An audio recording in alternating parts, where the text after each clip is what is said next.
ఇప్పుడు మనం అతి ముఖ్యమైనటువంటి టాపిక్లోకి వెళ్తున్నాం. అది పార్ట్స్ ఆఫ్ స్పీచ్. దీన్ని తెలుగులో భాషా భాగాలు అని చెప్పుకుంటాం. ఇంగ్లీష్లో మాత్రం దీన్ని పార్ట్స్ ఆఫ్ స్పీచ్ అంటాం. ఇంగ్లీష్ లాంగ్వేజ్ మనకు చక్కగా అర్థం కావాలి అని అంటే పార్ట్స్ ఆఫ్ స్పీచ్ మీద కొంత అవగాహన ఉంటే సరిపోతుంది. ఎందువల్లంటే ఈ పార్ట్స్ ఆఫ్ స్పీచ్ అనేది నాకు తెలిసిన పరిధిలో ఇంగ్లీష్ లాంగ్వేజ్లో ఉండే అతి కష్టమైన టాపిక్. ఎందుకు కష్టము అంటారంటే దీనికి మనం ఆలోచన అవగాహన ఉన్నప్పుడు మాత్రమే ఈ టాపిక్ని గురించి మనం అర్థం చేసుకోగలం. కానీ ఏదో రూల్స్ ప్రకారంగా వెళదాము, ఆ పద్ధతి ప్రకారంగా ఇలా బైహార్ట్ చేద్దాం అనుకుంటే మాత్రం కుదరదు. పార్ట్స్ ఆఫ్ స్పీచ్ మనసు కేంద్రీకరించి ఎవరైతే వింటారో అంటే కాన్సన్ట్రేషన్ ఎవరికైతే ఉంటుందో వాళ్ళకి పార్ట్స్ ఆఫ్ స్పీచ్ అనేది చాలా ఈజీగా ఉంటుంది. కాన్సన్ట్రేషన్ లేకుండా ఎవరైతే వింటారో లేదా అర్థం చేసుకోవాలని ప్రయత్నం చేస్తారో వాళ్ళకి పార్ట్స్ ఆఫ్ స్పీచ్ చాలా కష్టంగా అనిపిస్తూ ఉంటుంది. కాబట్టి కాన్సన్ట్రేషన్తో వినేటప్పుడు అసలు కష్టమే ఉండదు. రైట్, ఇప్పుడు మనం అసలు పార్ట్స్ ఆఫ్ స్పీచ్ అంటే ఏంటో తెలుసుకున్నట్లయితే తెలుగులో మీకు చెప్పాను భాషా భాగాలు అంటాం మనం. సరే, ఇవి అర్థం చేసుకునే ముందు ఒక చిన్న ఉదాహరణ కానీ మీకు చెప్పినట్లయితే మీకు అసలు బేసిక్ కాన్సెప్ట్ అంటే దీని యొక్క ముఖ్య ఉద్దేశం మీకు అర్థం. ఉదాహరణకి ఒక ఫార్మర్, ఒక రైతు వ్యవసాయదారుడు తన పొలంలో పండించినటువంటి బ్రింజాల్స్ అంటే వంకాయలన్నింటినీ ఏం చేస్తాడు, పొలంలోంచి కోసిన తర్వాత వాటిని చక్కగా ఒక గోతల్లో నింపేసి దాని తూకం దూసి మార్కెట్కి పంపిస్తాడు. అందులో అన్ని రకాలు ఉంటాయి. చిన్న సైజు ఉంటాయి, వైలెట్ కలర్ ఉంటాయి, గ్రీన్ కలర్ ఉంటాయి, కొన్ని పొడవుగా ఉంటాయి, కొన్ని రౌండ్ షేప్ ఉంటాయి. వాటిలో different sizes, different shapes, different colours ఉంటాయి. అయితే ఆయన ఏం చేస్తాడు, మొత్తాన్ని తీసుకొని ఒక బ్యాగ్లో పెట్టి దాన్ని తూకం దూసి అప్పుడు మార్కెట్కి పంపిస్తాడు. అవునా కదా చెప్పండి, ఇది అన్ని చోట్ల మనకు బాగా తెలుస్తుంది.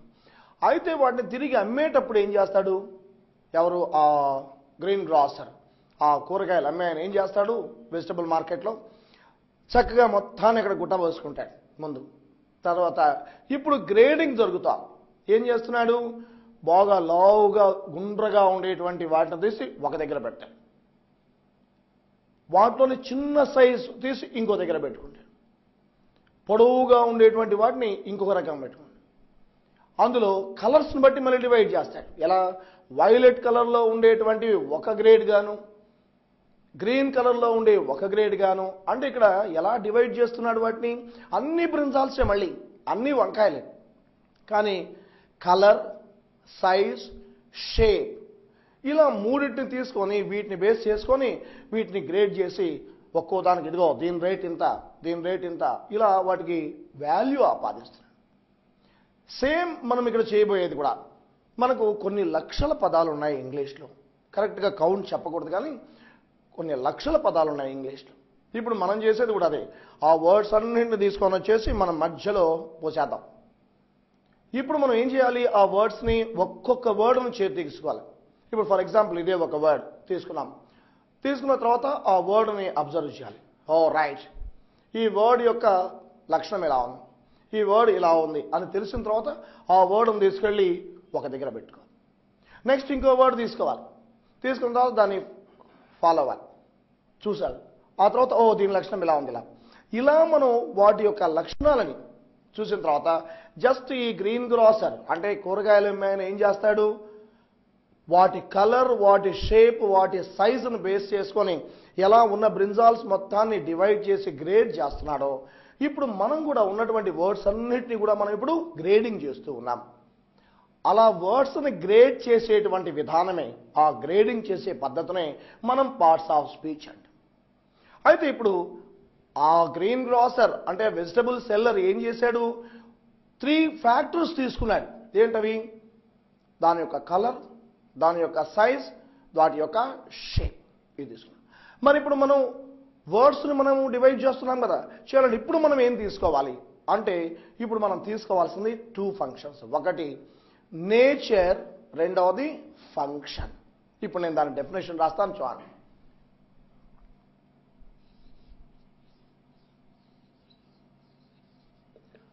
According to the nature, according to the nature and function. According to the nature అంటే స్వభావము, ఫంక్షన్ అంటే పని. వీటిని బేస్ చేసుకొని we can divide all words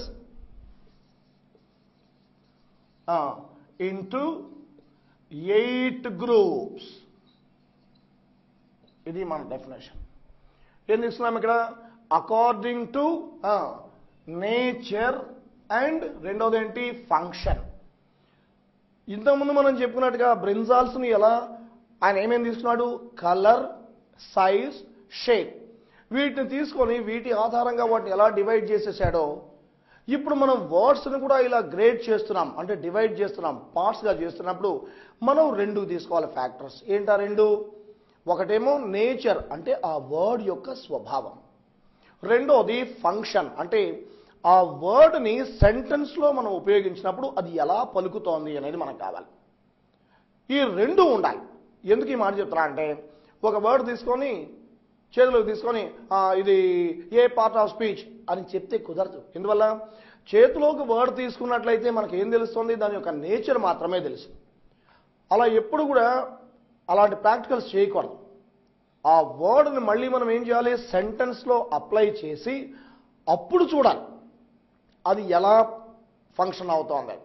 అంతేగాని ఒక్క విషయం, ఒక నేచర్ మాత్రమే చూసి ఓ రైట్ నాకు ఇది అర్థం కావాలంటే ఇంపాసిబుల్, అది కష్టం.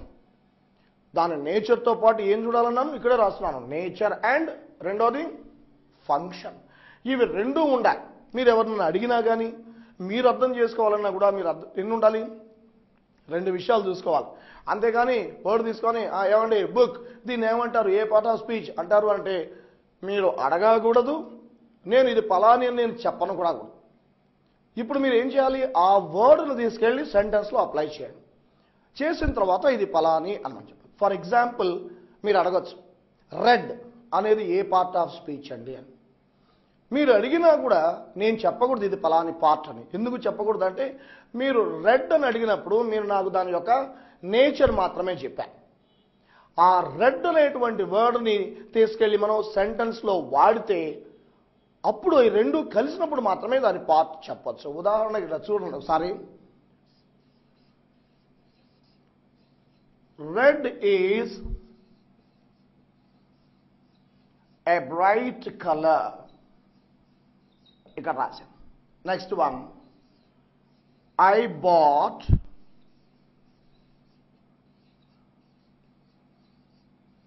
ఏ రెడ్ షర్ట్. ఇలా రాశాం. ఇక్కడ చూడండి, ఈ టూ సెంటెన్సెస్లో ఇక్కడ రెడ్ అని కనపడుతోంది మనకు, ఇక్కడ రెడ్ అని కనపడుతుంది. మీరు కానీ red A part of speech అన్నారనుకోండి, మీరు ఒక్కటి మాత్రమే తీసుకున్నారు, ఫస్ట్ది మాత్రమే తీసుకున్నారు. ఇప్పుడు మనం సెంటెన్స్లో అప్లై చేసినప్పుడు దాని నేచర్, దాని ఫంక్షన్ రెండు కనపడిపోతున్నాయి. ఇప్పుడు దాని ప్రకారంగా చూడండి, రెడ్ అంటున్నానే ఇది ఫలాని అని చెప్పడానికి కుదరదు. ఇప్పుడు చూద్దాం. ఇక్కడ చూస్తే రెడ్, ఈ ఫస్ట్ సెంటెన్స్లో మనం రెడ్ అనే దాని గురించి చెప్పాం కాబట్టి ఇక్కడ రెడ్ అనేది నౌన్ అవుతుంది. ఏమవుతుంది? అది నౌన్ అవుతుంది. మరి ఇక్కడ నువ్వు చూస్తే I bought a red shirt, అసలు అవసరం లేదు, తీసేస్తే ఐ బాట్ ఏ షర్ట్ చాలు. ఐ బాట్ ఏ షర్ట్, నేను ఒక షర్ట్ కొన్నాను. ఆ షర్ట్ ఎలాంటిది ఇక్కడ చూస్తే కనపడుతుంది. ఎలా ఉంది అది?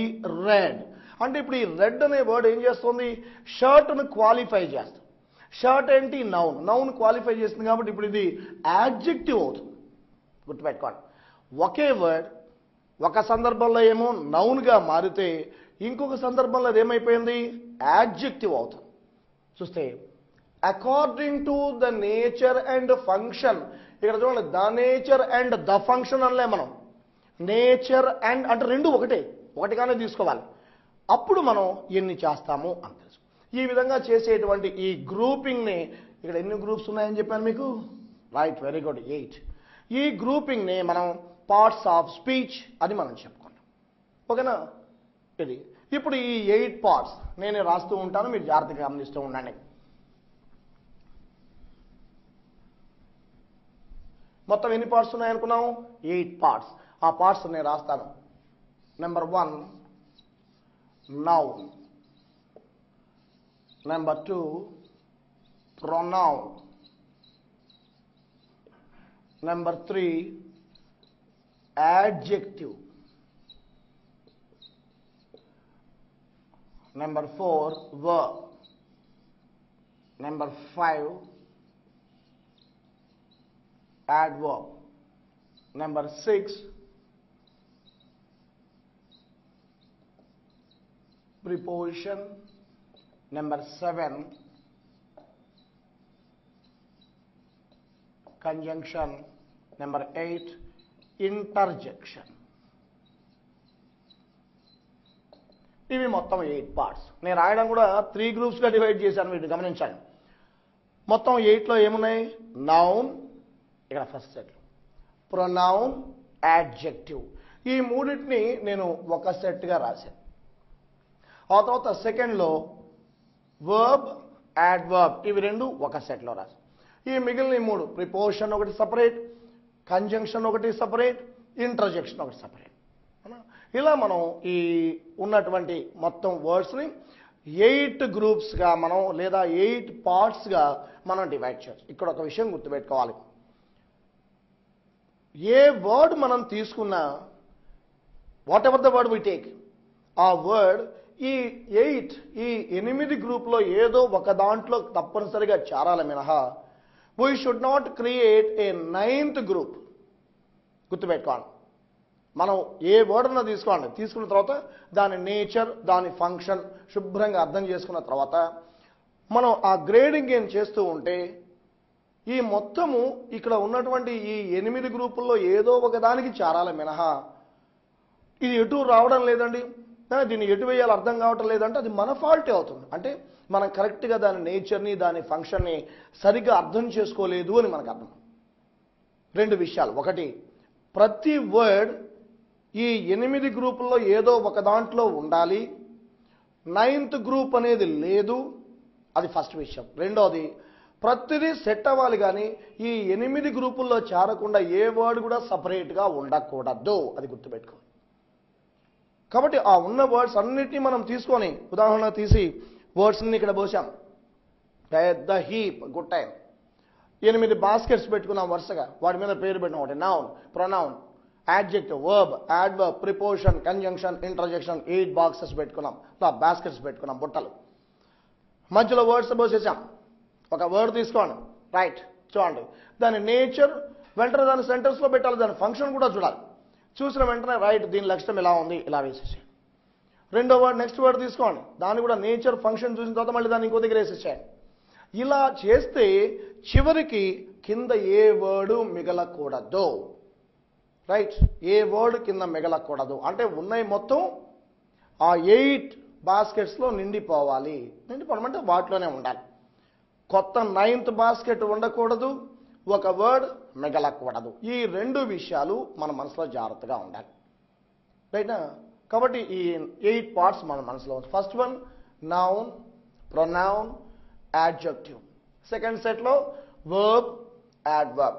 మూడో సెట్లో preposition, conjunction. Fourth one interjection. ఇవి మనకు వీటికి సంబంధించి.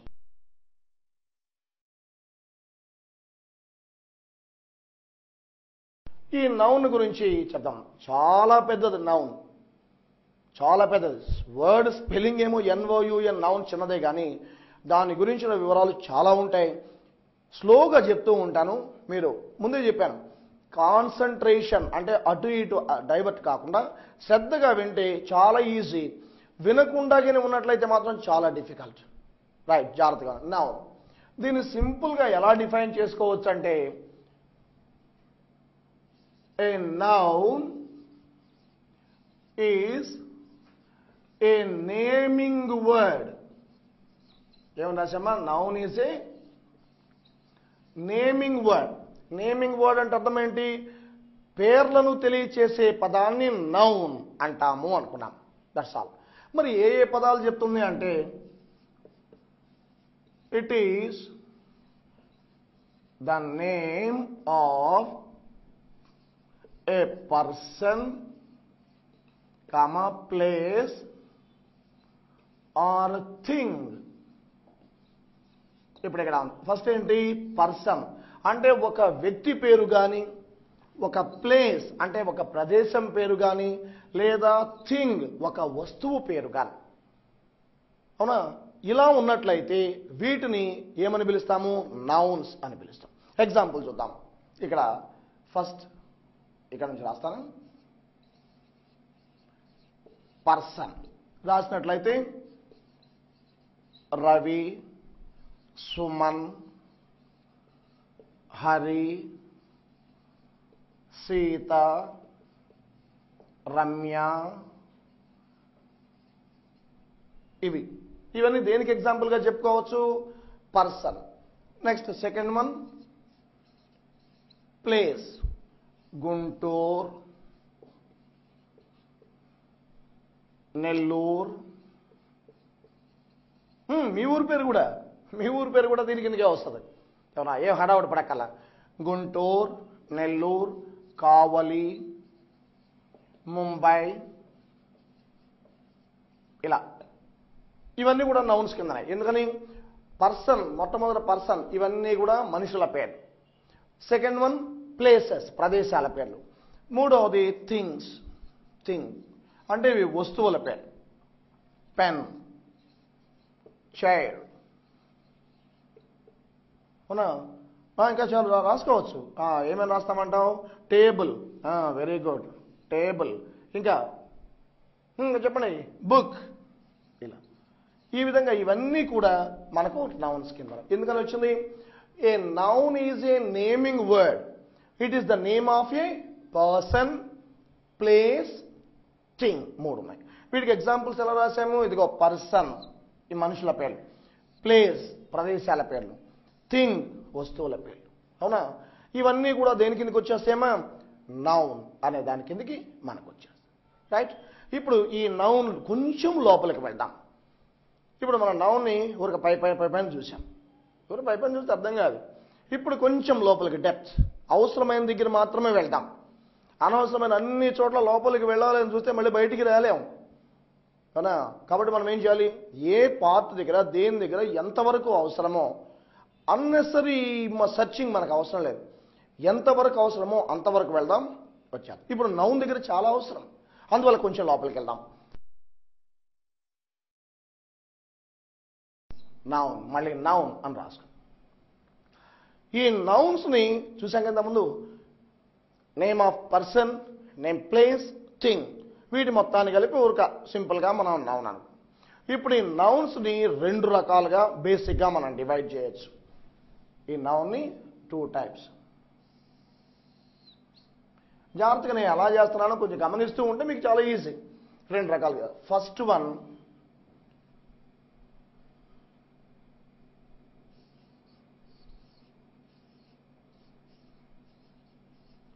abstract second one కాంక్రీట్ ఇది చేశాం మొట్టమొదటి ఏం చేస్తున్నాం మనం abstract noun కాంక్రీట్ నౌన్ ఏంటి నాకు చెప్పండి abstract noun కాంక్రీట్ నౌన్ మనం ఫస్ట్లోనే అనుకున్నాం ఈ టాపిక్ స్టార్టింగ్లోనే అనుకున్నాం ఏదైనా డివైడ్ చేయాలి గ్రూపింగ్ చేయాలి గ్రేడింగ్ చేయాలి అని అంటే మనం ఏదో కొన్ని ఫ్యాక్టర్స్ కొన్ని పారామీటర్స్ని తీసుకొని వాటి ద్వారా మాత్రమే మనం చేయాలి మరి ఇప్పుడు ఈ నౌన్స్ని బేసిక్గా abstract నౌన్ కాంక్రీట్ నౌన్ అని మనం డివైడ్ చేయాలంటే దేన్ని బేస్ చేసి చేస్తున్నాం అంటే సింపుల్ దాన్ని ఎంటీవీ ఏమిటిది ఎంటీవీ దీన్ని మనం విటిఎం అని రాయొచ్చు లేకపోతే టీవీఎం అని రాయొచ్చు లేకపోతే ఎంవిటి అని రాయొచ్చు ఇలాగే ఎందుకు గుర్తుపెట్టుకోవాలంటే మనకు టీవీ ఛానల్స్ బాగా పరిచయం కాబట్టి అవునా రకరకాల టీవీ ఛానల్స్ ఉన్నాయి ఇది కూడా ఒక టీవీ ఛానల్ ఉందనుకుంటాను అవునా కదా కాబట్టి ఇలా గుర్తుపెట్టడం మనకు చాలా ఈజీ ఎప్పుడు కూడా మనం ఈజీగా గుర్తుపెట్టినట్టు చూసుకోవాలి రాయొచ్చు వి ముందు రాసి తర్వాత టీ రాసి తర్వాత ఎం రాయొచ్చు ఎలా మీ ఇష్ట గందరగోళం చేసుకోవచ్చు దానిలో ఏమి సీక్వెన్షియల్ ఆర్డర్ లేదు కాబట్టి ఎంటీవీ అంటున్నానే ఓ రైట్ ఒక టీవీ ఛానల్ ఉంది నాకు తెలియదు దాని గురించి మరి మనకు వెంటనే మనసులో ఇప్పుడు ఎం ఏమంటుంది టీ అంటే ఏంటి వి అంటే ఏంటో చూస్తే ఎం అంటే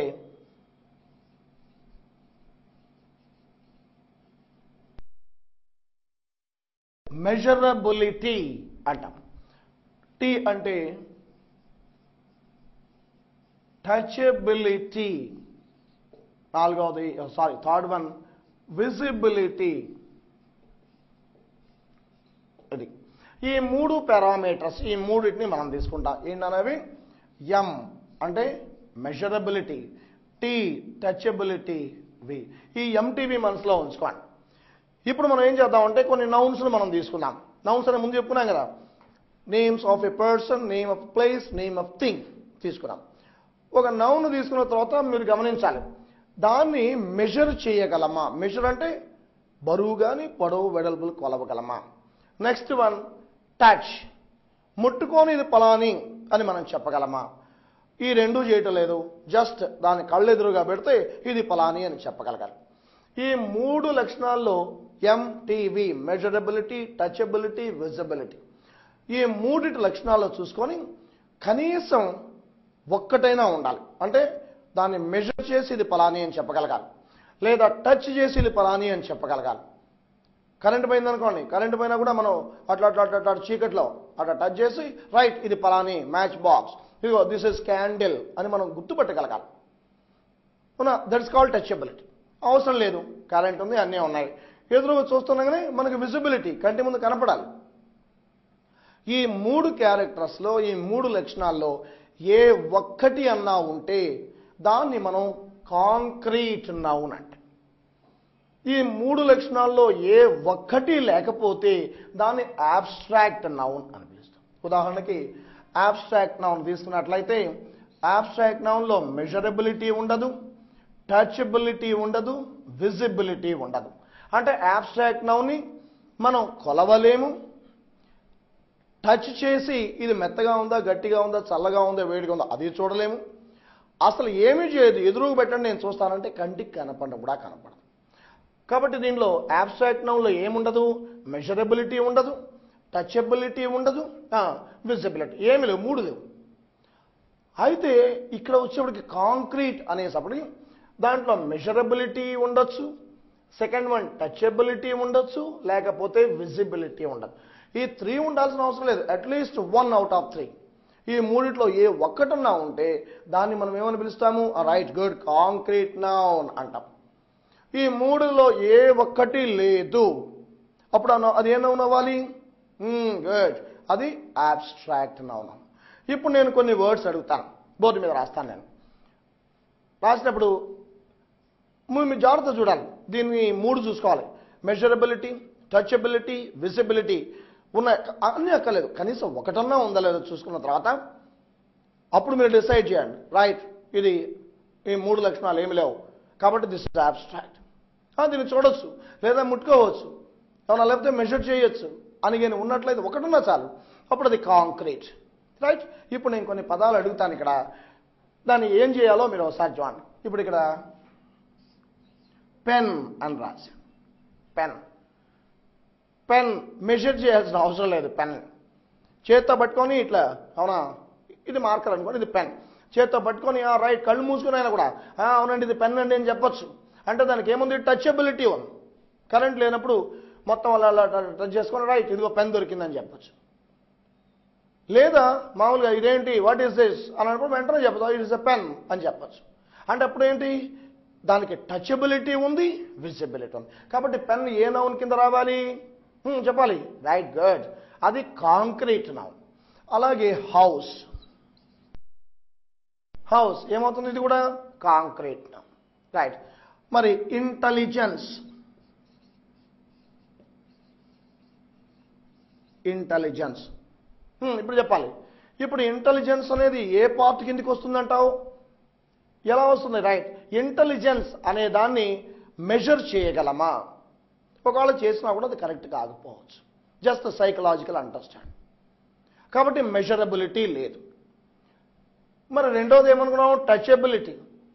ఈ ఇంటెలిజెన్స్ అనే దాన్ని టచ్ చేసి చూడగలమా? ఇది ఎక్కడ ఉంది, ఇది ఎలా ఉంటుంది, ఏమన్నా చూడగలమా? రైట్, టచబిలిటీ లేదు. ఏమక్కర్లేదు, జస్ట్ ఎక్కడ ఉందో చూస్తాం, చూపించండి మేము చూస్తామంటే విజిబిలిటీ కూడా లేదు. కాబట్టి ఇంటెలిజెన్స్ అనేటువంటి దానికి ఏమి లేదు, మెజరబిలిటీ లేదు, టచబిలిటీ లేదు, విజిబిలిటీ. జస్ట్ మన ఊరికి అనుకోవడమే, ఇతను చాలా తెలియగలిగేవాడు. ఏంటంటే 2 క్వశ్చన్లకు ఆన్సర్ చెప్తున్నా కానీ ఇతను చాలా తెలియగలిగేవాడు. మరి ఒక క్వశ్చన్ ఆన్సర్ చెప్పలేకపోతున్నా, ఇతను తెలియగలవాడు కాదు అంటే ఒక రకమైనటువంటి ఐడియా మనం ఫామ్ చేసుకుంటాం. కాబట్టి ఇంటెలిజెన్స్ అనే దానికి మెజరబిలిటీ లేదు, టచబిలిటీ లేదు, విజిబిలిటీ లేదు. అందువల్ల ఇదేమవుతుంది, రైట్, ఇది అబ్స్ట్రాక్ట్. అవునా? అలాగే డిఫికల్టీ, డిఫికల్ట్ అన్నది, డిఫికల్ట్ అన్నది యాడ్జెక్టివ్, ఇది డిఫికల్టీ అన్నాం. అవునా? ఇప్పుడు వచ్చినట్లయితే ఈ డిఫికల్టీ అని చెప్పినట్లయితే చెప్పాను, ఒక సమ్ తీసుకొని ఇది చేయండి అయ్యా అని బోర్డు మీద ఇస్తే, మాస్టారు మీరేం చెప్తున్నారు? సార్ ఈ లెక్క కష్టం అండి అన్నారు. అప్పుడు మాస్టర్ ఎంత కష్టము అని అడిగితే మీరు దాన్ని ఇంత కష్టం అండి అని చెప్పగలరా? లేదా 250 గ్రాములు కష్టం అండి మాస్టారు అని ఏమైనా చెప్పగలరా? లేదా 2.5 లీటర్ల కష్టం అండి అని ఏమైనా చెప్పగలరా? అస్సలు చెప్పలేము కదా. ఇంకొక ఆయన అంటున్నాడు, అది కష్టమేం కాదండి నేను చేసేసాను ఆ లెక్క అన్నాడు. అదేంటి, పెన్నును చూసినప్పుడు మీరు అందరూ కూడా ఏమన్నారు? అందరూ ఒకే మాట చెప్పారు, ఇది పెన్ అని. మరి దీన్ని చూసి ఏమంటారు మీరు అందరూ? డస్టర్ అంటారు వెంటనే. కాబట్టి దాంట్లో ఏమీ డిఫరెన్స్ కనపడతలా. మరి ఇప్పుడు ఇక్కడ వచ్చినప్పుడు డిఫికల్టీ లేదా ఇంటెలిజెన్స్ అంటున్న ఒక్కొక్కరు ఒక్కొక్క ఐడియా ఫామ్ చేసుకుంటున్నారు. ఒక ఆయన ఏమన్నాడు, ఏం డిఫికల్ట్ కాదండి అన్నారు. మరి ఇంకొక ఆయన ఏమన్నాడు, అబ్బో చాలా కష్టం అండి ఇది అన్నాడు. ఆ తర్వాత థర్డ్ పార్టీ ఇంకొక ఆయన అంటున్నాడు, సగం లెక్క వచ్చిందని మిగతా రావటం లేదు. అంటే వాడికి సగం కరెక్టు, సగం రావట్లా. అంటే ఒకటి పలాని అన్నప్పుడు అది అందరికీ ఒకే రకంగా ఉండాలి. అవునా? ఒకళ్ళకి బుక్ చూపిస్తే ఇది ఏమిటి అంటే ఇది బిస్కెట్ అంటేనే ఎవరు అనరు, అది అందరూ ఏమంటారు, రైట్ అది బుక్కే అనాలి. అంత కాంక్రీట్గా ఉంటేనే మాత్రం మనం దాన్ని కాంక్రీట్ నౌన్స్ అంటాం. లేకపోయినట్లయితే మెజరబిలిటీ లేదు, టచబిలిటీ లేదు, విజిబిలిటీ లేకపోతే అప్పుడు వాటిని ఏమనాలి మనం? వెరీ గుడ్, అబ్స్ట్రాక్ట్ నౌన్స్ అంటాం. ఈ విధంగా నౌన్ను చూసిన వెంటనే ఇది అబ్స్ట్రాక్ట్ నౌనా, కాంక్రీట్ నౌనా అని మనం తెలుసుకున్నాం. రైట్నా? మరి ఇప్పుడు అబ్స్ట్రాక్ట్ నౌన్స్ మనం ఏమైనా డివైడ్ చేయగలమా? చూడండి, చేయలేము. ఎందుకని చేయలేము? అవి ముట్టుకుందామంటే చేతికి రావు, ఏదైనా మెజర్ చేద్దామంటే లేదు, అసలు కంటికే కనపడపోనాయి. కాబట్టి మనం అబ్స్ట్రాక్ట్ నౌన్స్ మనం ఏమీ డివైడ్ చేయలేము. అయితే మనం ఇదిగో ఇక్కడ ఉన్నాయి, ఏంటవి? Concrete nouns. ఈ కాంక్రీట్ నౌన్స్ డివైడ్ చేయొచ్చు. ఎందుకు చేయొచ్చు? దాన్ని కొన్నిసార్లు మెజర్ చేయొచ్చు, వాటిని కొన్నిసార్లు టచ్ చేయొచ్చు, కొన్నిసార్లు చూడచ్చు. అందుకనే ఈ కాంక్రీట్ నౌన్స్ని మళ్ళీ మనం 4 టైప్స్లో డివైడ్ చేస్తున్నాం. 4 రకాలు. దీన్ని proper noun, next common noun,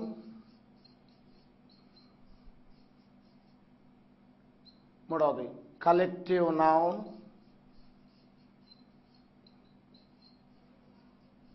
last one, 4th one material noun. ఇలా కాంక్రీట్ నౌన్స్ని మళ్ళీ మనం 4 టైప్స్గా చేసాం. మొదటి నౌన్స్ ఎన్ని చేశాము? 2. ఏంటది? Abstract, concrete. ఎప్పుడు ఇది గుర్తుపెట్టుకుంటూ ఉండాలి. ఒకటి వస్తున్నానే మళ్ళీ మొదటిది పోకూడదు. అబ్స్ట్రాక్ట్, కాంక్రీట్, మెజరబిలిటీ, టచబిలిటీ, విజిబిలిటీ, వాటిని బేస్ చేసుకుని అది చేయాలి. అబ్స్ట్రాక్ట్ నౌన్స్ మెజరబిలిటీ ఉండదు, టచబిలిటీ ఉండదు, విజిబిలిటీ ఉండదు. కాబట్టి దాని జోలికి మనం వెళ్ళదు. ఇప్పుడు మనకు కాంక్రీట్ నౌన్స్ ఇదిగో ఇవి అన్నీ ఉన్నాయి, దీనికి లక్షణాలు అన్నిలో ఏదైనా ఒకటన్నా ఉండొచ్చు. ఇప్పుడు మనం అందుకే దీన్ని ఏం చేశాము? ప్రాపర్ నౌన్ గాను, కామన్ నౌన్ గాను, కలెక్టివ్ నౌన్ గాను, మెటీరియల్ నౌన్ గాను చెప్పుకున్నాం. అవునా? ఇప్పుడు మనకు 2 పేర్లు వచ్చేసినాయి. ఒకటి అబ్స్ట్రాక్ట్ నౌన్. ఎట్లా చెప్పుకున్నాం? An abstract noun is a word which we can neither see nor touch. An abstract noun is a word which we can neither see nor touch. చూడలేక ముట్టుకోలేకపోయినటువంటి నౌన్స్ ఏమని పిలుస్తాం మనం? Abstract nouns. అదే కాంక్రీట్ని ఎలా define చేయొచ్చు? A concrete noun is a word which we can either see or touch. అంటే చూడగలిగిన లేదా ముట్టుకోగలిగిన ఈ రెండిట్లో ఏదన్నా ఒక లక్షణం ఉంటే దాన్ని మనం ఏమని చెప్పుకోవాలి? Concrete noun. రైట్నా? ఇప్పుడు ఇక్కడ మనం చూస్తే మళ్ళీ కాంక్రీట్ నౌన్ 4 పార్ట్స్. ఏంటవి? Proper nouns, second one common nouns, third one collective noun, fourth one material noun. ఇప్పుడు ఒక్కొక్క దాన్ని మళ్ళీ ఇక్కడికి రావాలి. ఇప్పుడు దీని దగ్గరికి రాండి. ప్రాపర్. ప్రాపర్ చాలా సింపుల్. ప్రాపర్ అంటే ఎవరికి వారి సొంతము. అందుకే అప్పుడప్పుడు మిమ్మల్ని అడుగుతూ ఉంటారు, మీ ప్రాపర్ ఏంటయా అని అడుగుతారు. మీ ప్రాపర్ నౌన్ అని ఎవరు అడగరు, మీ ప్రాపర్ ఏంటి అని అడుగుతారు. అప్పుడు ఏం చెప్పాలి? మన స్వగ్రామం పేరు చెప్పాలి. ఇప్పుడు నేను మిమ్మల్ని అడిగాను, మీ ప్రాపర్ ఏంటయ్యా అన్నప్పుడు మీరు ఏం చెప్పాలి? ప్రాపర్ నౌన్ అంటలా, ప్రాపర్ ఏంటి అని అడిగాను. అప్పుడు ఏం చెప్పాలి? మీరు మీ ఊరి పేరు, మీ స్వగ్రామం పేరు చెప్పాలి. అవునా? అంటే ప్రాపర్ అంటే ఏంటి, ఏమైనా మీనింగ్ వస్తాయి? సొంత. ప్రాపర్ నౌన్ అంటే ఒక మనిషి కానీ ఒక ప్లేస్. అంటే a proper noun is a naming word, నౌన్కి రాసుకున్నట్టుగానే. Very good.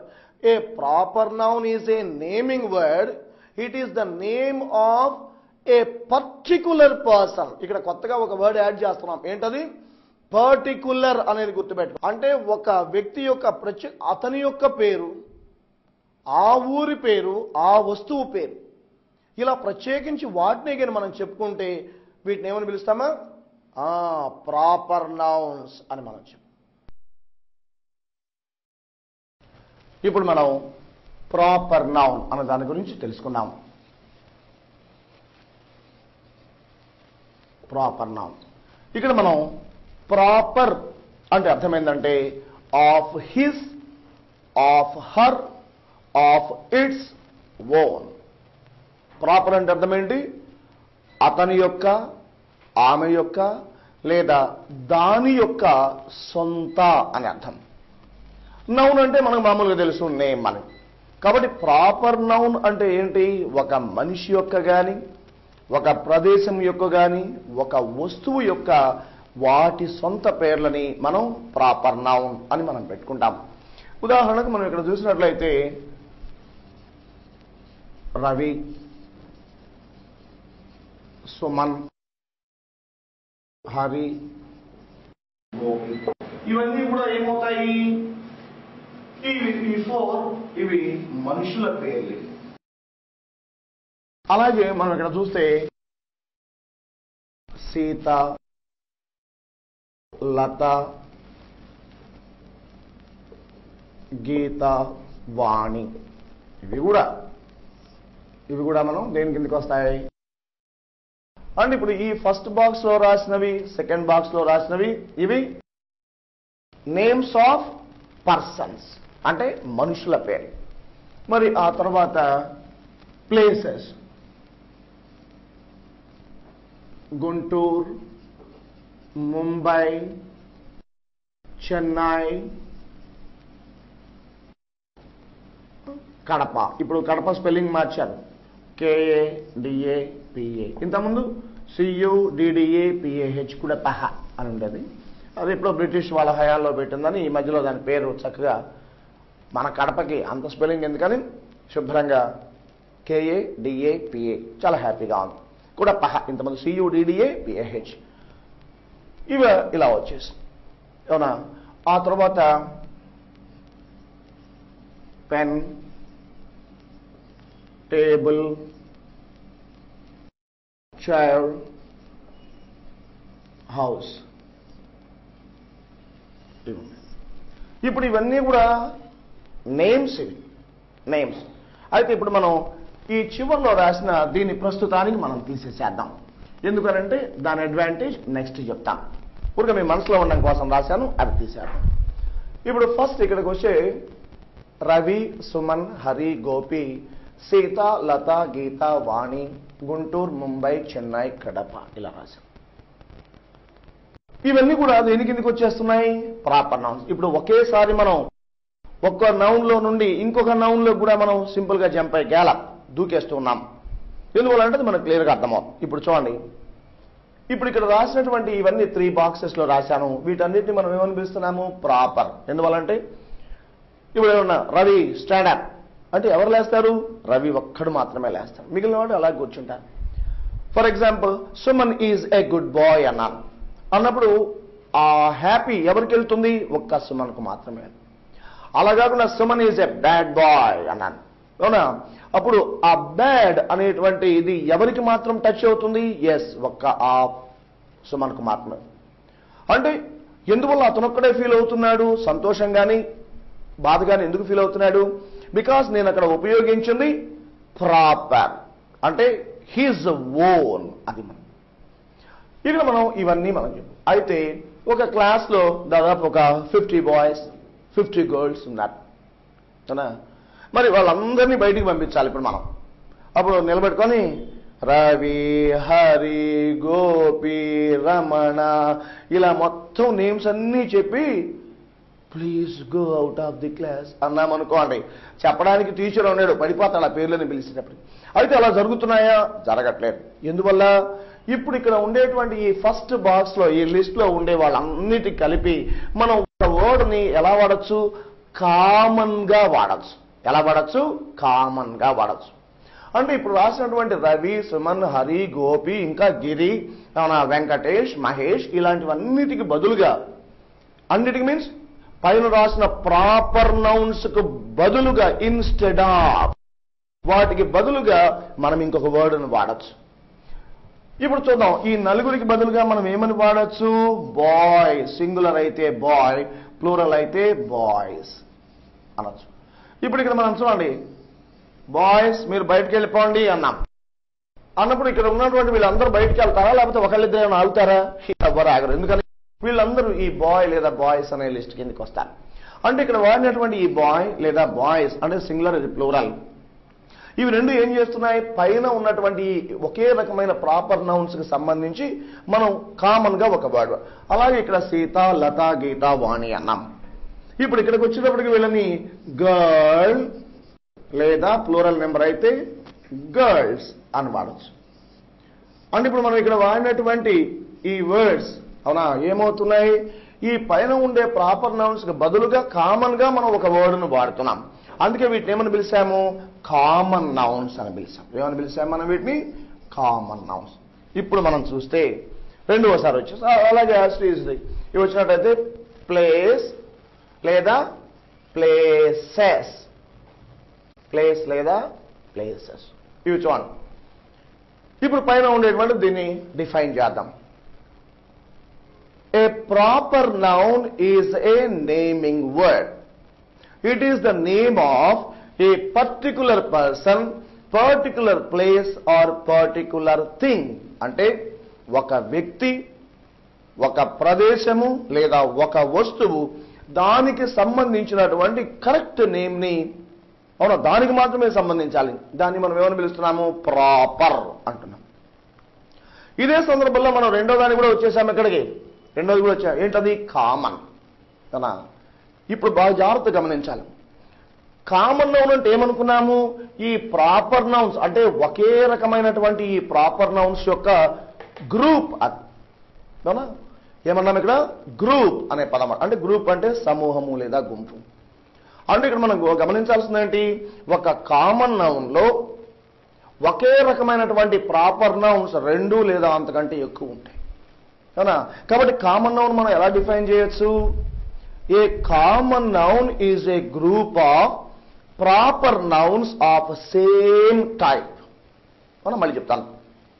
A common noun is a group of proper nouns of same type అవునా? అంటే కామన్ నౌన్ ఏముంటుంది? ఒకే గ్రూప్, ఒకే రకమైనటువంటి ప్రాపర్ నౌన్స్ గుంపు. అంటే ఇప్పుడు మనం ఒక వర్డ్ ఇచ్చినప్పుడు ఇది కామనా ప్రాపరా అని మనం తెలుసుకోవాలంటే దాంట్లో ఒక వ్యక్తి లేదా ఒక ప్రదేశము లేదా ఒక వస్తువు, only one person, one place or one thing ఉన్నట్లయితే దట్ ఈస్ ప్రాపర్.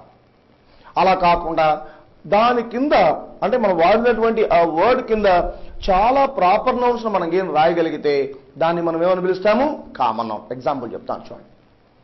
రవి అన్నాం. రవి అంటే మనం ఎంతమందికి సెట్ అవుతుంది? అది ఒక్కళ్ళకు మాత్రమే. కాబట్టి అదేమైపోయింది అక్కడ? Right, proper noun. ఉదాహరణకు మనం ఏం చూసినట్లయితే పెన్ అందాం. పెన్. ఇప్పుడు డౌట్, ఈ పెన్ అనేది కామన్ నౌనా లేకపోతే ప్రాపర్ నౌనా అనే డౌట్ వస్తే పెన్ అని అడుగుతున్నానే ఈ పెన్ అనేటువంటి హెడ్డింగ్ కింద చాలా ప్రాపర్ నౌన్స్ వస్తాయి. మీ దగ్గర ఉన్నాయి చాలా pens. Hero pen, Reynolds pen, Rotomac pen, అవునా? ఇంకా ఏదో చాలా రకాల సెలో పెన్, ఇలాంటివన్నీ ఉన్నాయి. ఇప్పుడు మనం చెప్పుకున్న రుటోమాక్, రెనాల్డ్స్, సెలో, అవునా, hero, Parker, costliest pen, Parker, ఇలాంటివన్నీ ఏంటి? అవి వాటి యొక్క ప్రాపర్ నౌన్స్. వాటన్నిటి మనం ఏమంటున్నాం? మొత్తం తెచ్చి ఇక్కడ పెడుతున్నాగానే వాటన్నిటి కలిసి ఏమని పిలుస్తున్నాము? పెన్ లేదా పెన్స్ అంటున్నాం. అంటే ఆ పెన్ లేదా పెన్స్ అనేటువంటి సబ్ హెడింగ్ కింద మనకు చాలా ప్రాపర్ నౌన్స్ వస్తాయి, అవునా? అందువల్ల ఇప్పుడు రెనాల్డ్ అంటున్నాగానే అది ప్రాపర్ నౌన్ అవుతుంది. ఎందువల్ల? షాప్కి వెళ్ళి నాకు రెనాల్డ్ పెన్నే కావాలి అని నువ్వు పర్టికులర్గా అడిగితే ఆ షాప్ ఆయన కూడా నీకేమి ఇవ్వాలి? రెనాల్డ్ పెన్నే ఇవ్వాలి, ఆ రెనాల్డ్సే ఇవ్వాలి. ఎందువల్ల? నువ్వు ప్రత్యేకంగా నువ్వు దాని యొక్క ప్రాపర్ నౌన్ మెన్షన్ చేసి. అలా కాకుండా ఆ పెన్ ఇవ్వండి అన్నావు, వెంటనే ఆయన అడుగుతాడు ఏ పెన్ అని అడుగుతాడు. ఎందువల్ల? నువ్వు అక్కడ యూజ్ చేసింది ఏం యూజ్ చేశావు?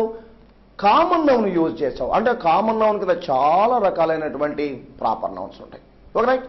ఇప్పుడు మనం చూస్తే మళ్ళీ ఒకసారి, what is the difference between proper noun and a common noun? ఇప్పుడు ప్రాపర్ నౌన్ కి కామన్ నౌన్ కి రెండింటి మధ్య డిఫరెన్స్ ఏంటంటే, proper noun is a naming word.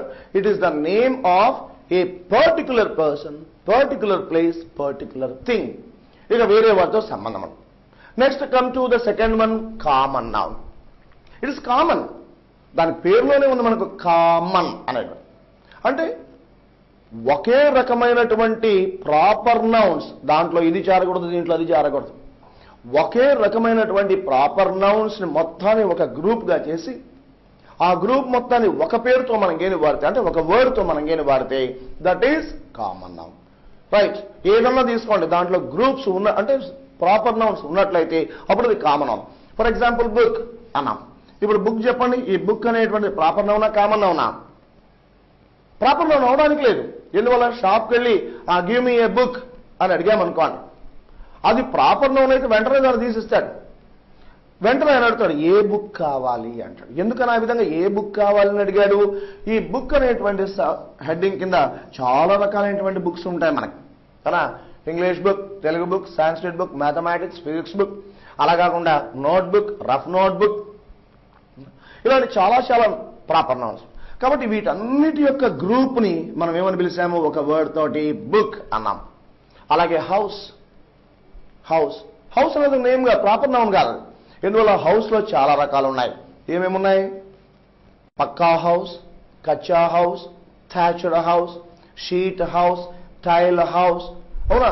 ఇలాంటి రకరకాలైనటువంటి హౌస్. అవన్నీ కూడా pucca house it's a proper noun కదా. మరి ఏదైనా పెట్టుకోండి, అవన్నీ వాటి యొక్క పేర్లు. వాటి యొక్క మొత్తాన్ని కలిపి మనం ఏం పిలుస్తాము? రైట్, కామన్ నౌన్ అని. అలాగే బైసికల్, బైసికల్. షాప్కి వెళ్ళి నాకు బైసికల్ కావాలి లేదా సైకిల్ కావాలని అడిగామనుకో, వెంటనే షాప్ ఆయన ఏమంటారు? ఏ సైకిల్ కావాలి అని. ఎందుకని ఆ విధంగా అడిగాడు? సైకిల్స్లో చాలా రకాలు, అదే బైసికల్స్లో చాలా రకాలు, అవునా? అందువల్ల మనం అక్కడ ఏం తెలుసుకోవాలి? వాటి కరెక్ట్గా వాటి ప్రాపర్ నౌన్ మనం చెప్పాలి. అన్ని ప్రాపర్ నౌన్స్ కలిసి ఉన్నాయి, వచ్చేది ఏంటి? కామన్ నౌన్ ఇది. కాబట్టి బైసికల్ కింద ఏమేమి ఉన్నాయి? హీరో సైకిల్, ఇంకా ఏదో బిఎస్ఐ, ర్యాలీ, ఇంతకుముందు ఉండే హంబర్, మన హెర్క్యులస్, ఇలాంటి రకరకాల అవన్నీ వాటి యొక్క ప్రాపర్ నౌన్స్. వాటన్నిటి కలిపి మనం అదే సినిమాకి వెళ్ళామనుకోండి, ఆ బయట రాస్తాడు, బోర్డు పెట్టింటాడు సైకిల్ స్టాండ్ అనే పెడతాడు. అందుకని hero cycle stand, rally cycle stand ఇలా పెడతాడా? అలా పెడితే ఒక స్టాండ్ కూడా నిండదు. కాబట్టి ఆ సైకిల్ స్టాండ్, ఆ సైకిల్ అనే దాని కింద ఏ కంపెనీ అయినా వచ్చేస్తుంది, అంటే ఏ ప్రాపర్ నౌన్ అయినా పెట్టచ్చు. అంటే వాటన్నిటి కలిపి కామన్ గా మనం వాడుతున్నాం కాబట్టి that is common noun. Okay. ఇప్పుడు మనకు ప్రాపర్, కామన్ ఈ రెండింటికి ఉండేటువంటి డౌట్ క్లారిటీ. ఇప్పుడు నేను కొన్ని వర్డ్స్ అడుగుతాను, అది ప్రాపరా కామనా మీరే డిసైడ్ చేసుకోవాలి. Okay right. హైదరాబాద్, హైదరాబాద్ అన్నది, ఆ బ్యాడ్ అనే పదం బాగుండదు. హైదరాబాద్ అన్నాం. హైదరాబాద్ చెప్పండి, ఇది ప్రాపరా కామనా? Right, proper noun. Next pencil, చెప్పేస్తారా మీరు? ప్రాపర్ కాదు, పెన్సిల్ ప్రాపర్ కాదు. No, pencil is common. ఎందువల్ల? ఆ పెన్సిల్ మీద చాలా కంపెనీస్ ఉన్నాయి. ఆ కంపెనీ నటరాజ్, అది ఆ కంపెనీ పేరు, అంటే పేరు, కాబట్టి that is proper noun. Pencil అనేది కామన్, అంటే పెన్సిల్ కింద చాలా వస్తాయి. రైట్. అలాగే మ్యాంగో, మ్యాంగో మ్యాంగో కూడా మనం ప్రాపర్ నౌన్ అనుకుంటాం, కానీ అది జనరల్గా కామన్ నౌన్. ఎందువల్ల మ్యాంగోస్లో చాలా రకాలు ఉన్నాయి. బంగనపల్లి, తోతాపరి, అవునా, ఏదో టెక్స్ట్ బుక్లో ఒక లెసన్లో ఉంది, అవునా, ఇది ఫలోంకరాజా ఆమ్ అనేటువంటి దాంట్లో రాసాము. ఆ మ్యాంగో కింద ఆల్ఫోన్సా కాస్ట్లీయెస్ట్ మ్యాంగో, ఆల్ఫోన్సా, ఇవన్నీ కూడా ఏంటి, మ్యాంగోస్లో ఉండే వెరైటీస్. మరి తోతాపరి, తర్వాత వాటిలో వచ్చినట్లయితే బంగినపల్లి, ఇంకా ఏదో రకరాలుగా ఉన్నాయి, అవన్నీ వాటి యొక్క ప్రాపర్ నౌన్స్. వాటన్నింటి కలిపి మనం ఏమని పేరు పెట్టుకున్నాం, mango. So that is common, right నా. ఇలా మనం జాగ్రత్తగా ఆలోచన చేసి దేన్ని కామన్ నౌన్ కింద తీసుకోవాలి, దేన్ని ప్రాపర్ నౌన్ కింద తీసుకోవాలి, చాలా సింపుల్. ఒక్క నిమిషం మనం ఆలోచన చేస్తే చాలా ఈజీగా వస్తుంది. Okay right. నెక్స్ట్ వన్, ఈ కామన్ నౌన్ ప్రాపర్ నౌన్ అయిపోయిన తర్వాత థర్డ్ వన్ ఏమైనా ఐడియా ఉందా మీకు? ఎందుకుండదు? That is collective noun. ఏమంటున్నాం వాటిని? Collective noun. మొట్టమొదటి ఏమనుకున్నాము? ఫస్ట్ వన్ ప్రాపర్, ఆ తర్వాత సెకండ్ వన్ కామన్. అంటే ఇప్పుడు ఏంటి, ప్రాపర్ నౌన్ అనేటువంటిదేమో సింగిల్, ఒక్కొక్కటే ఉంటుంది. ఈ ప్రాపర్ నౌన్స్ యొక్క గ్రూప్ ని మనం ఏమని పిలుస్తాము? Common noun. అంటే ప్రాపర్ నౌన్ ఏమో సింగిల్, ఆ ప్రాపర్ నౌన్స్ యొక్క గ్రూప్ ఒకే రకమైనటువంటి గ్రూప్, దాన్ని ఏమని పిలుస్తున్నాం మనం? Common noun. ఇప్పుడు ఇది థర్డ్ వన్ చాలా ఈజీ. ఏంటది? Collective noun. థర్డ్ వన్ ఏంటయ్యా? Collective noun. ఇప్పుడు చూడండి, ప్రాపర్ నౌన్ ఒక్కొక్కటే సింగిల్ ఉంటుంది, దీని గ్రూప్ ని ఏమని పిలిచాం? ప్రాపర్ నౌన్ గ్రూప్ ని కామన్ నౌన్ పిలిచాం. ఇప్పుడు కామన్ నౌన్ గ్రూప్ ని కలెక్టివ్ నౌన్ అనుకుందాం. ఏముంది? కామన్ నౌన్ గ్రూప్ ని కలెక్టివ్ నౌన్. ఉదాహరణ చూసినట్లయితే ఇక్కడ గ్రూప్ ఆఫ్ అని పెట్టుకొని కొన్ని రాస్తాను. గ్రూప్ ఆఫ్ గర్ల్స్ అన్నాం. Group of girls. ఇక్కడ గర్ల్స్ అనే వర్డ్ ఏ నౌన్ కింద ఉంది? ప్రాపరా కామనా? Right, common noun. కాబట్టి ఈ గ్రూప్ ఆఫ్ కామన్ నౌన్స్ వచ్చినట్లయితే మనం ఇక్కడ రాయాల్సింది బివే లేదా బివై అంటాం. అప్పుడు దీన్ని ఏమని పిలుస్తాము? కలెక్టివ్. అలా అవునా? నెక్స్ట్ వచ్చినట్లయితే గ్రూప్ ఆఫ్ షిప్స్ అవునా, ఏమంటాం? గ్రూప్ ఆఫ్ షిప్స్, పడవలు. వీటి గ్రూప్ షిప్ అనేది ఏంటి? Common noun. కాబట్టి ఈ గ్రూప్ ఏమని పిలుస్తాం మనం? గ్రూప్ ఆఫ్ షిప్స్ ఏమని పిలుస్తాం? ఫ్లీట్ అని పిలుస్తాం. ఏమని పిలుస్తాం? ఫ్లీట్. అలాగే గ్రేప్స్, గ్రేప్స్ లేదా కీస్, తాళాలు.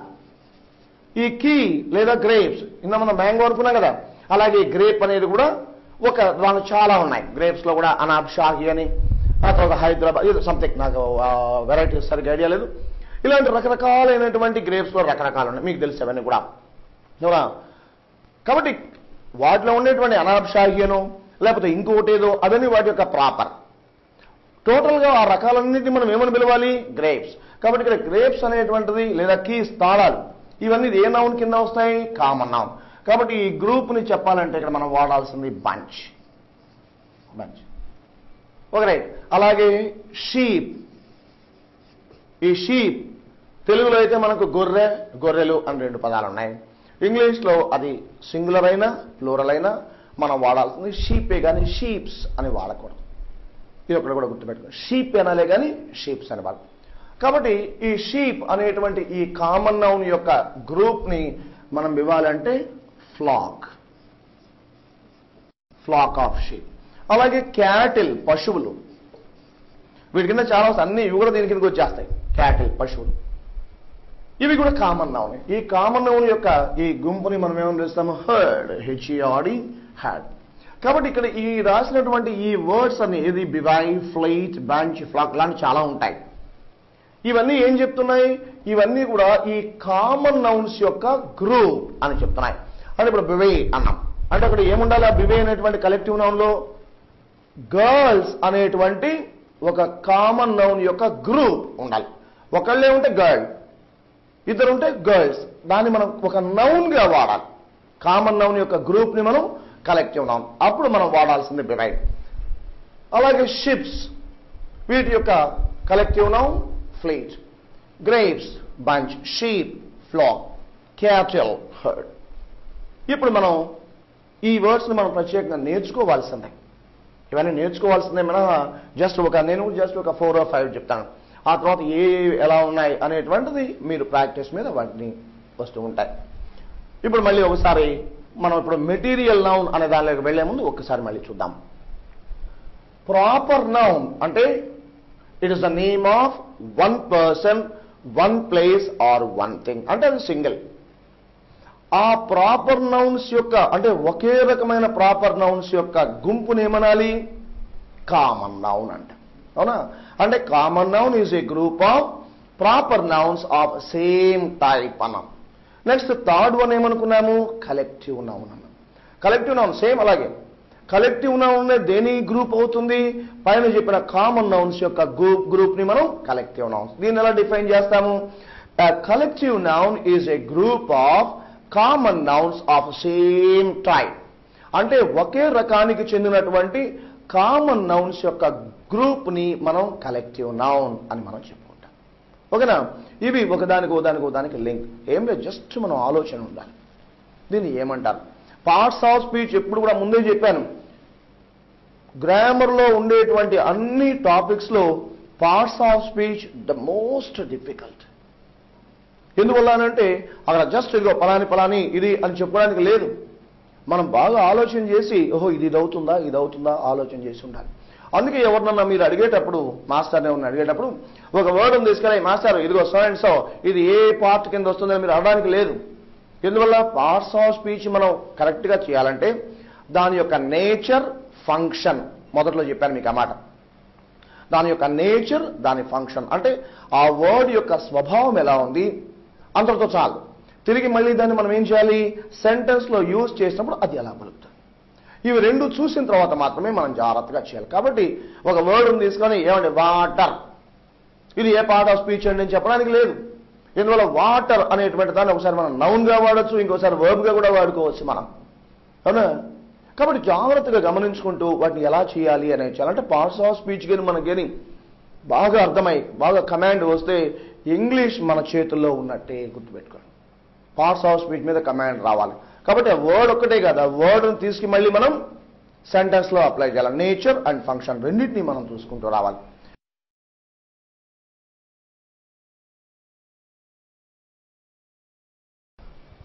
ఇప్పుడు మనం మెటీరియల్ నౌన్ చూడండి. ఈ మెటీరియల్ అన్న పదం మనకేం కొత్తది కాదు కదా. ఒక్కసారి మన ప్రాక్టికల్ లైఫ్ను మనం ఏం గమనిస్తే ఇల్లు కట్టడానికి మ్యాసన్ ఎవరిని పిలిచాం? మ్యాసన్. అదే మనం ఏమని పిలుస్తున్నాం?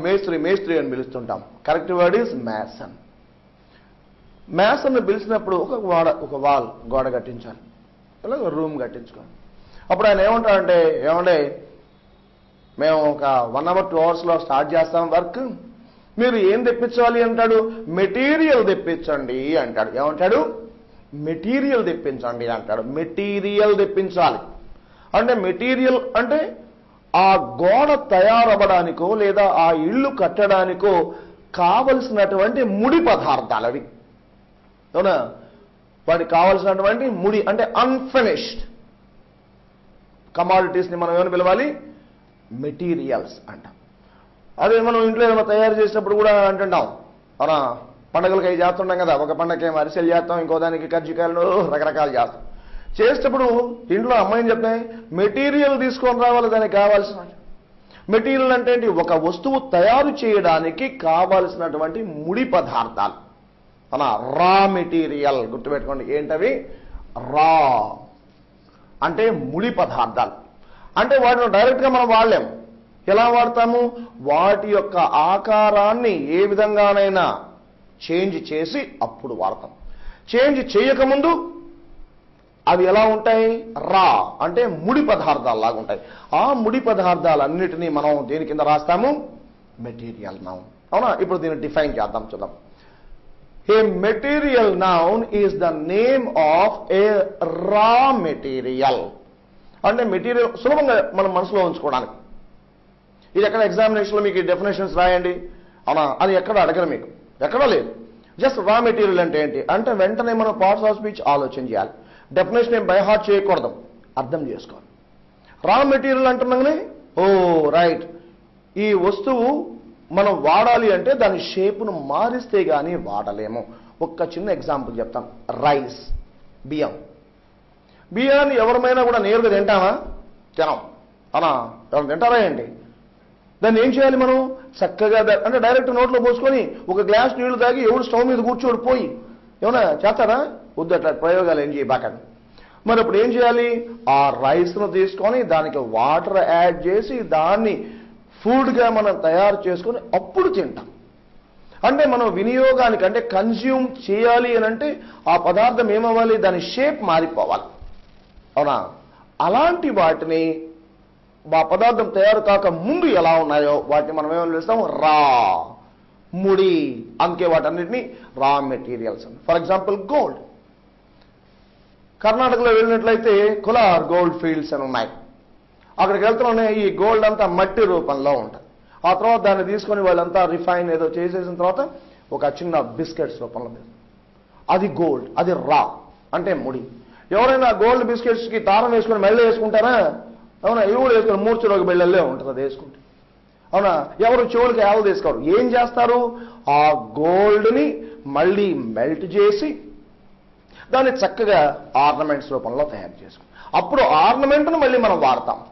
అంటే మనం వాడడానికి దాన్ని ఏం చేస్తున్నాము? ఆ గోల్డ్ యొక్క షేప్ను మార్చేస్తున్నాం.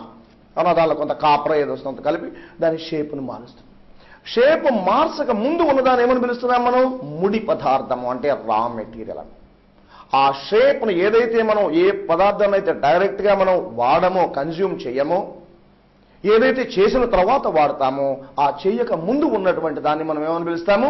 రా ముడి పదార్థము అంటాం. Okay, right? ఇది గుర్తుపెట్టుకోండి. దీనికి మనం చాలా తీసుకురావచ్చు. ఇది గోల్డ్, సిల్వర్, తర్వాత క్లే. ఇది ఇక్కడ ఒక కాంట్రవర్సీ ఉంది. ఏంటయ్యానంటే రైస్ అన్నాం. మీకు ముందే చెప్పాను ఒక మాట, వర్డ్ను బట్టి ఇది ఫలాని పార్ట్ అని మనం అడగకూడదు, మేము చెప్పకూడదు. ఈ రెండు తప్పే. ఎవరైనా వచ్చి sir rice A part of speech కింద ఉంది అని అడిగితే మేము ఏదో చెప్పి రైస్ రైట్ మెటీరియల్ నౌన్ అన్నాం అనుకోండి, అది బహుశా తప్పు అవ్వచ్చు. ఆ ఒక్క సెంటెన్స్లో అది మెటీరియల్ నౌన్గా ఉండొచ్చు. కానీ రైస్ అనే పదం కొన్నిసార్లు ప్రాపర్ నౌన్ కిందకి వెళ్ళిపోవచ్చు, కొన్నిసార్లు కామన్ నౌన్ కిందకి వెళ్ళిపోవచ్చు. మెటీరియల్ నౌన్ చాలా జాగ్రత్తగా ఉండాలి. ఎందువల్లంటే అకార్డింగ్ టు ద కాంటెక్స్ట్ ఏమన్నాం? ముందు నేచర్ అండ్ ఫంక్షన్ అన్నాం. అంటే దాని యొక్క స్వభావము, దాని యొక్క పని, ఇవి రెండూ చూడాలి మనం.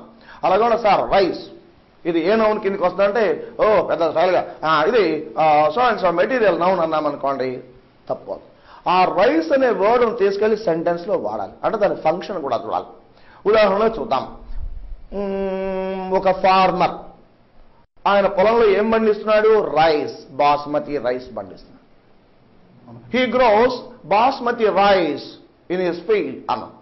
అక్కడ బాస్మతి రైస్ అనేది ఒకే వర్డ్, మొత్తం కలిపి కాంపౌండ్ వర్డ్. అప్పుడు అక్కడ రైస్ అనేది దేని కింద దేని చెప్తోంది?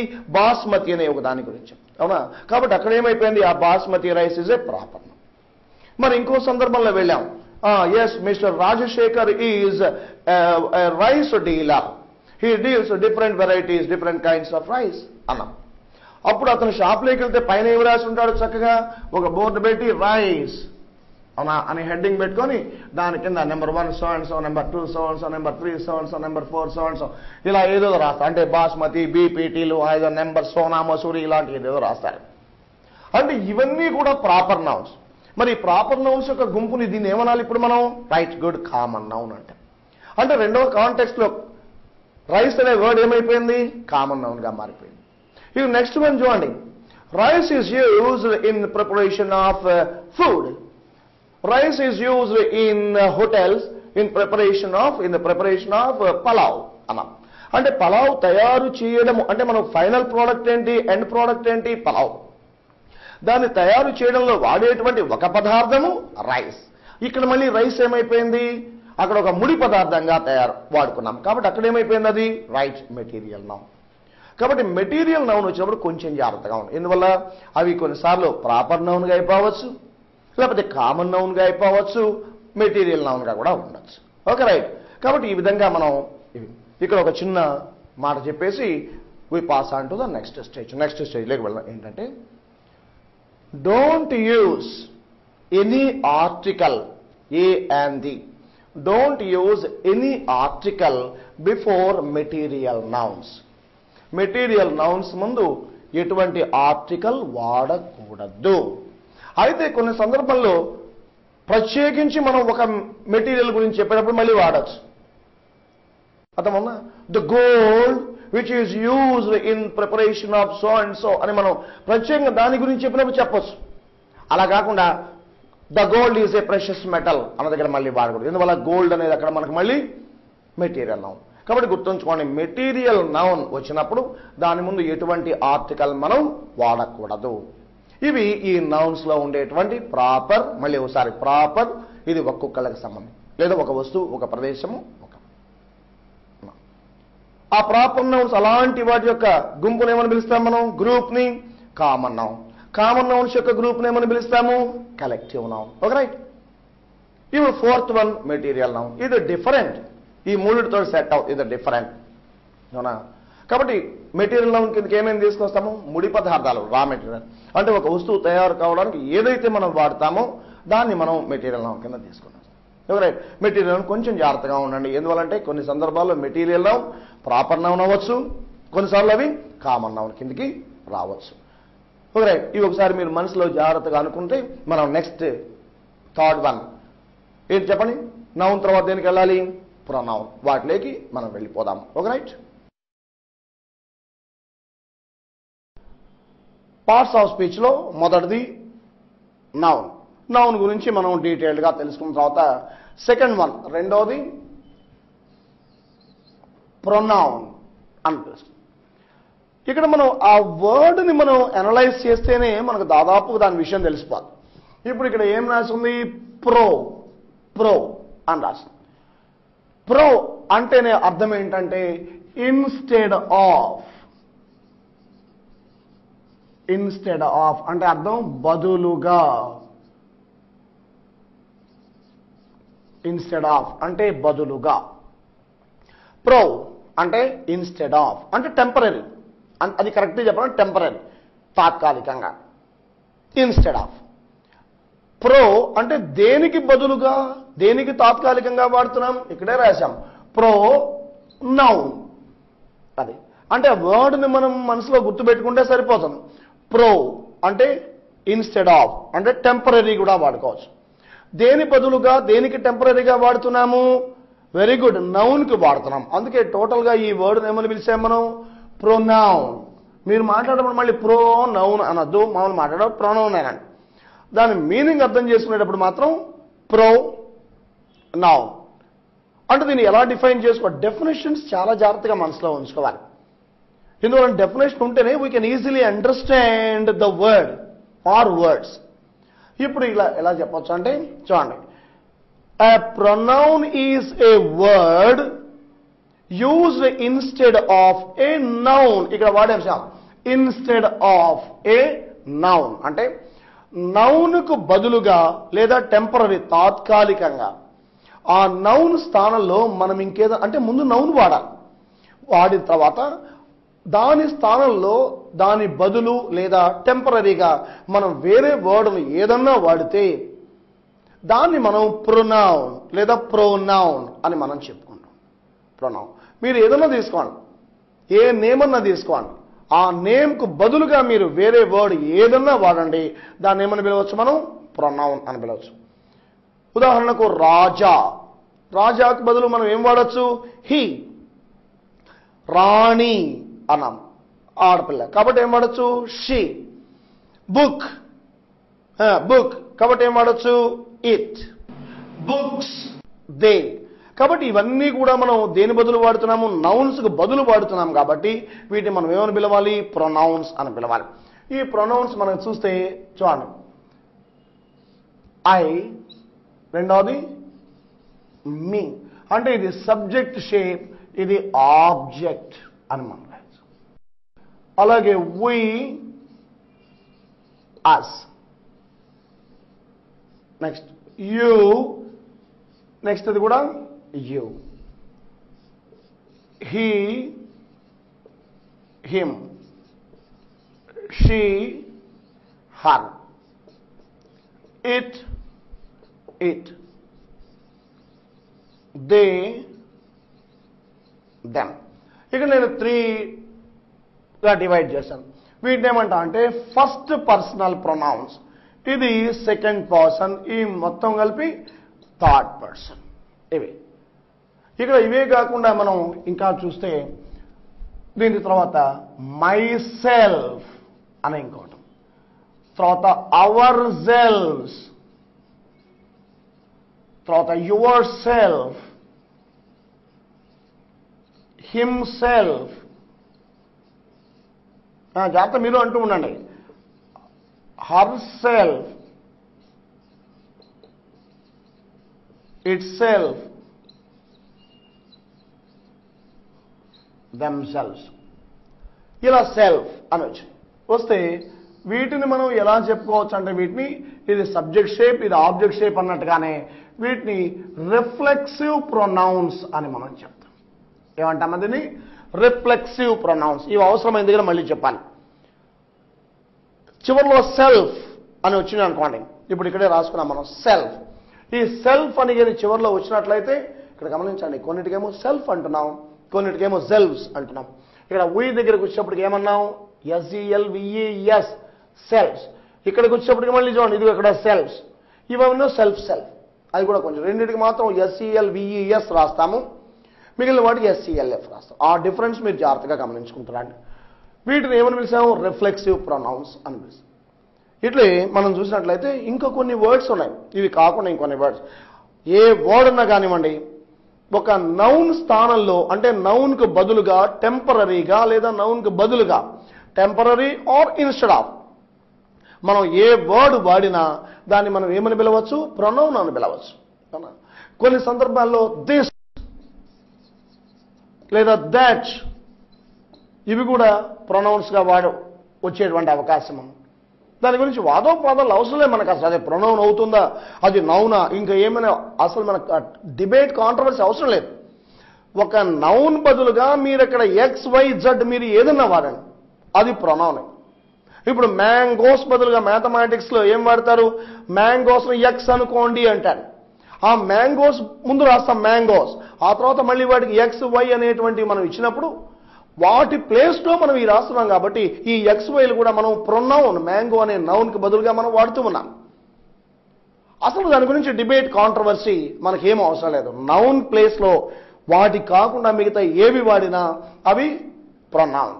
ఇప్పుడు ఇంకొక డౌట్ రావాలి, ఏమండి అన్ని నౌన్స్ బాగున్నాయి కదా, చాలా చక్కగా ఉన్నాయి కదా, నేమ్స్ బాగున్నాయి కదా, మరి వీటికి బదులుగా ఈ ప్రొనౌన్ ఎందుకు వాడాలి అసలు మనం?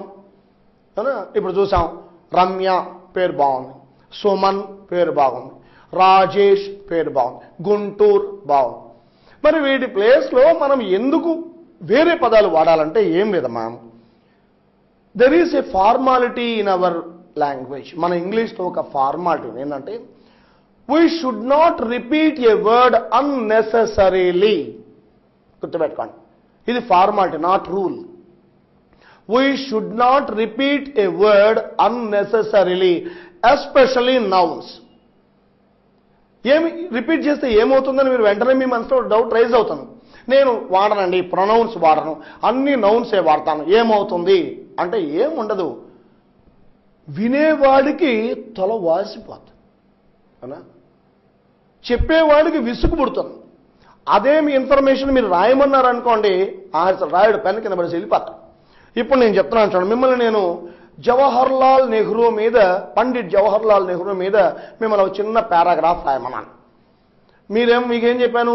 ప్రొనౌన్ వాడవద్దు, use only noun. Jawaharlal Nehru మీద రాయమన్నాను. అప్పుడు నేనే చెప్తున్నాను చూడండి, మీరు ఎలా ఉంటుందో వింటేనే ఎలా ఉంటుందో, ఇక ఆ తర్వాత హింస ఏమన్నా టార్చర్ ఎలా ఉంటుందో చూడండి. స్టార్ట్ చేస్తాం. Pandit Jawaharlal Nehru is the first Prime Minister of India. Pandit Jawaharlal Nehru is the father of Indira Gandhi. Pandit Jawaharlal Nehru is the grandfather of Rajiv Gandhi. Pandit Jawaharlal Nehru is the great grandfather of Rahul Gandhi. Pandit Jawaharlal Nehru, he proposed Panchashila. Pandit Jawaharlal Nehru, ఇప్పుడు మీకు ఏం వినబడలా.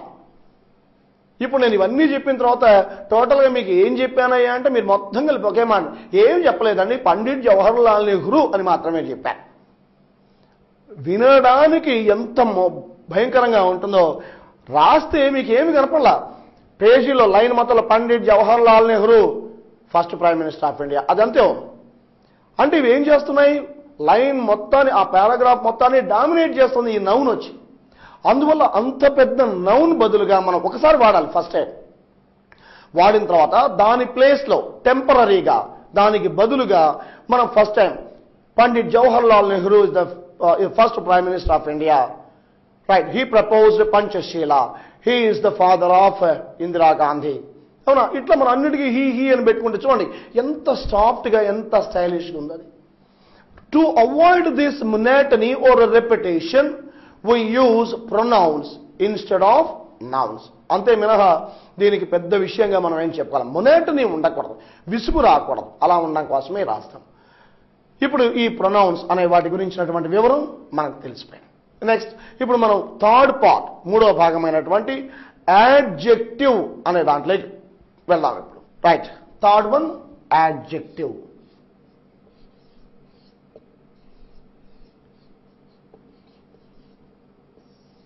Adjective. ఇది third one. First one noun, second one pronoun, third one adjective. ఏంటి, what is the work of an adjective?